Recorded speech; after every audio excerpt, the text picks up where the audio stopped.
काम करने का क्या तरीका था, कितने लोग पकड़े गए? देखिए, ये जनपद पीलीभीत में वर्ष 2024 अगस्त में एक डिजिटल अरेस्ट का केस हुआ था, जिसमें फर्जी तरीके से एक व्यक्ति को डिजिटल अरेस्ट का धमकी और ब्लैकमेलिंग करते हुए उनको बोला गया, जिसने जो कॉलर्स थे, जो स्कैमर्स थे, उनके द्वारा ये बोला गया कि भाई हम सीबीआई से कॉल कर रहे हैं, हम क्या कहते हैं क्राइम ब्रांच मुंबई से कॉल कर रहे हैं, हम ईडी से कॉल कर रहे हैं और आपके आधार कार्ड्स को अलग अलग जगहों पे गलत गतिविधियों में यूज़ किया गया है और आपके विरुद्ध जो है कठोर कानूनी कार्रवाई और आपको जेल भेजा जाएगा और इस तरह के विभिन्न तरीक़ों से उसको डराया गया। उसके भय में आते हुए उस व्यक्ति के द्वारा अपने दोस्तों से भी पैसा उधार लेते हुए कुल 57 लाख से अधिक रुपए इनको स्कैमर्स को दिए गए।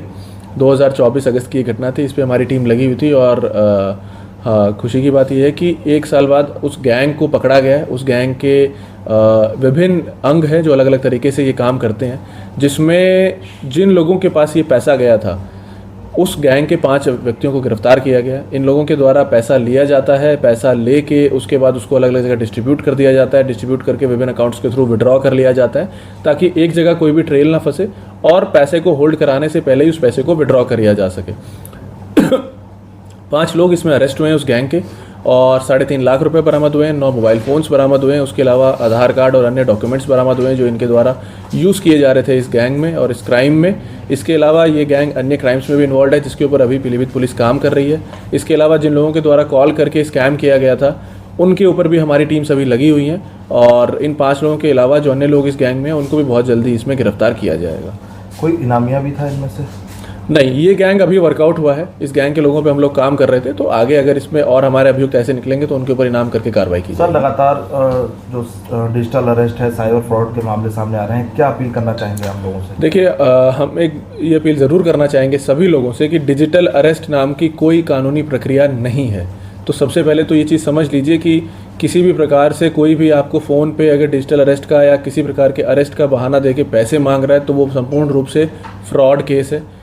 दूसरी बात, अगर किसी भी प्रकार का साइबर फ्रॉड, आप पैसा किसी को दे रहे हैं या आपका पैसा निकल जा रहा है या आपने कोई ऐप डाउनलोड कर लिया, अकाउंट से विड्रॉ हो गया, कृपया करके तुरंत आप 1930 पे कॉल कर दीजिए। बहुत सिंपल नंबर है, उस पर तत्काल कॉल कर दीजिए। NCRP का एक पोर्टल है, उस पर जाके आप गूगल पे सिर्फ NCRP पोर्टल सर्च करेंगे, NCRP पोर्टल सर्च करके अगर उस पर डाल देंगे वो पोर्टल मिल जाएगा, वहाँ भी आप कंप्लेंट रजिस्टर कर सकते हैं। उसका कारण ये है कि जितनी जल्दी आप पुलिस को सूचना दे देंगे उतनी जल्दी हम उस अकाउंट में जिस अकाउंट में पैसा गया है उसको बैंक से बात करके होल्ड करा सकते हैं।